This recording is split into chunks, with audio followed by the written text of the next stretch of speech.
Where's Charlie? Charlie! Oh, I thought you were the couch. Guys, Charlie lately has been crawling inside a cut underneath my couch and inside the couch. It's been a while since Charlie's been in a video, so here he is. There he is, ladies and gentlemen. My boy Charlie. What's up, everybody? It's been a while since I've done a video like this where I sit in front of the camera and I chat with you. Today's video is I'm gonna give you guys 10 reasons why you shouldn't do YouTube. That's should not. I'm also gonna give you guys 10 reasons why you should do YouTube. This is a list that I've formulated by myself, the things that have always bothered me about YouTube, the struggles that I've had personally with doing YouTube as a career. I'm also giving you guys the reasons why you should absolutely consider a career in doing YouTube. I figured I'm gonna start with the 10 points as to why you should not do YouTube. I'm sure there will be some creators that are watching this right now. This is from my personal perspective, my personal experiences from doing YouTube as a career thus far. I'm not speaking on behalf of all YouTubers or social media creators. This is my individual story, okay? So I know some of you guys are just ready to fucking type. You're just like, that's not true. And it's just like, that's not needed here. Here's my list. This is actually, I actually have my list here. Okay. Con number 1. I have never met more... Oh, guys, again, just please wait for the positives. This isn't a negative video. This is just me sharing. Okay, anyways. I've never met more fake people than I have doing YouTube as a career. I'm gonna back this point up with other points, but in this industry, there's a lot of people that will create friendships that to your viewers might seem authentic and might seem real, and I'm sure some of them are, but there's also some that have been formulated just to benefit off of each other. Business-wise, it makes sense and it's totally smart, but in terms of being genuine and being real, just from meeting them and just interacting over the years with different creators, I feel like their personalities are like this piece of paper. Just like floppy as f*** and you don't know what's going on with them. Point number 2. There's a lot of people using people. Be your friend. And there's a lot of people that will support you if you're doing well. But the second that you're not doing so hot, they are nowhere to be found. Their attention, you will notice, has greatly changed. It's very tough to find genuine friendships in this industry because if you do the same thing the other person does, you automatically feel like there's some sort of competition there. Number 3, you become a number. A lot of people start to view you as, how many subscribers do you have? What type of viewership do you get? And I get it, in a business sense, that makes sense. That's how I know that a friendship wouldn't really work with me and another creator is if they first ask me how many subscribers I have. Why does that matter? That's like me saying, how much money do you make? It doesn't matter to your friendship. Okay, you are who you are and you guys can be who you want to be. There's so much of that bullshit in this industry that a lot of my friends, majority, if not all of my friends, are non-YouTubers, non-social media personalities. And the ones that are, I feel like, have a similar outlook on the YouTube world that I do. Number 4, I'm sorry if this is so negative already. I feel like this is super negative, but guys, trust me, there's a whole positive side of this. Number 4, you'll always be wrong. It doesn't matter if you say the sky is blue. People will say, well, technically, it's actually a shade of like yellow. What I've learned over the years is even if you share such a positive, majority-driven opinion, okay, yeah, you'll always be wrong. Even when I bought like my dream car, I was wrong for buying that car. Even though it was a personal choice. When I got Charlie, one of the world's most adorable dogs, I love you so much. When I got this little sweet nugget, people still made me feel wrong for getting this breed of dog. Just know, if you are gonna get into this industry, no matter what you do, it will never be perfect, and that's okay. But just know that. It's not you, it's just everybody has a different opinion, and the second that you can respect that and realize that, you'll be fine. What I've also learned with YouTube is that there's very sensitive words that you can't use, like touch, swallow. I say that because I've had to use those in the real sense, like, I was swallowing a pancake. But now it sounds like I was deep throating a pancake because I said swallow. That's just how this website is now. Number 5, you're constantly gonna be judged. I'm gonna be judged for the type of pins that I have in my jacket. They're gonna create what they think I'm like in real life based off of what I wear. It's so stupid. I used to work with this guy, MMA fighter. This guy he was a big dude. But he was the nicest guy. He had a chihuahua. Now, if you saw this guy walking down the street with a chihuahua, you would not think that he is an MMA fighter. He drove a Beetle.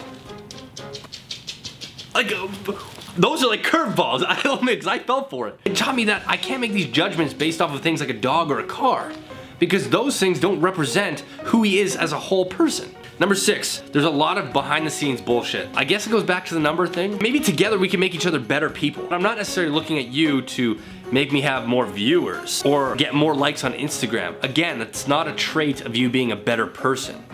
That just makes you more of a popular person. Number 7, you are and you will only ever be what YouTube will allow you to be. Tomorrow, YouTube can change their algorithm, which I f***ing hate that word. You could go from the hottest thing to the second hottest thing, to the 5th hottest thing, to the 10th hottest thing. That's all because of an algorithm. I refuse to believe the bullshit that YouTube spews out about this algorithm. If the algorithm is what's controlling this website, then why the f*** are all these employees working there? I'm gonna share with you guys an analogy that I have about YouTube. So there's YouTube. Picture YouTube being this like nerdy, socially awkward, uncomfortable person in high school. Then there's creators, earlier on creators, before this algorithm bullshit started, okay? Now, nobody would go and talk to YouTube. Nobody would support YouTube in going through their high school journey, except for these creators that were like, hey, you know what? Let's go and hang out with YouTube because who knows, let's give them a shot. Maybe they're cool. So they hung out with YouTube.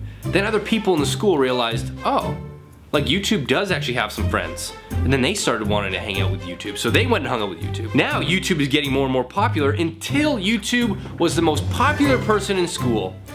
And they went through the same shit that usually happens, and they started to forget about the first friends that made them who they are. And that's what I really feel like YouTube is now. YouTube is hanging out with NBC, CBS, ABC, CNN, Ellen. Like, I'm one of these people that was with YouTube from the start, created content to bring more people to their website. It's like a slap in the face that they start bringing up this algorithm stuff. Like it's out of their control, this algorithm. Number 8, there is no stability in this career. If you're somebody that wants to sit back and be comfortable, you're not gonna find much of that here. There will be times that, yeah, when your YouTube channel is doing well and you're getting the views and you're getting the followers and you're getting the growth, that you can sit back and get comfortable.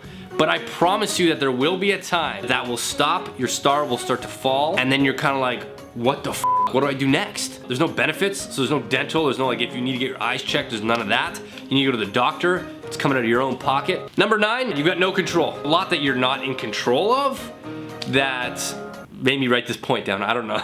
I just feel like this point is very similar to other ones. And last but not least, number 10, everybody thinks they're an expert. I've seen YouTube panels that I literally laugh at, have these people that have been on YouTube for less than a year. And they're up there sharing the secrets of the internet. And these people are up on stage talking to brands like they know what the f is going on. People that are buying tickets to go see these people talk, I would be pissed off because I personally feel like these people don't know what they're talking about. Or they don't have enough, they haven't earned their stripes in this industry to be talking like that. So those are my 10 reasons why you should not do YouTube. Now, I'm gonna get into the 10 reasons why you should do YouTube. I've got to meet some of the coolest people doing this, and I don't mean like other creators, I mean like celebrities. I've got to interview, I've got to hang out, go to parties with celebrities. I got to piss in a urinal beside Ed Sheeran. These type of things happen because you get invited to these really cool events. 2, you get to do some really cool stuff. I got to go to the Junos and like host the red carpet at the Junos. I got to go to the MMVAs multiple years. I've gotten to work with brands like Google, 5 Gum, Fruit by the Foot, Taco Bell, The Source.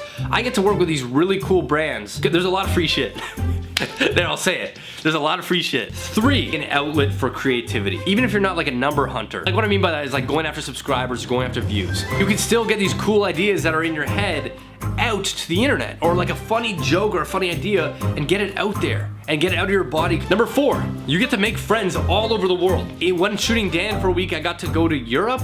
And in there, I just put a tweet saying, hey, let's meet. And I get to meet so many of you guys and like, we get to hang out and have fun. Like, that's so cool. Number 5, you get to be your own boss. You get to decide how many hours a day you work and what days you work. There is a sense of discipline that needs to come along with that, but essentially you get to be your own boss. You don't answer to anybody other than your own creative ideas. Number 6, you get to travel. The last project I did, I got to go to all over Europe.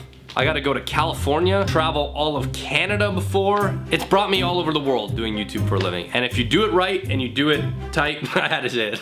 You can go so many cool places, it's pretty insane. Number 7, you get to learn and experience the social media industry, which is like one of the biggest industries that is blowing up right now. I feel like you can go to school now for social media, but you're being taught by like a 45-year-old who still thinks social media is ruining the world, or like millennials are ruining everything. It's like, it's a lot of schools or a lot of programs have people like that. It doesn't make sense.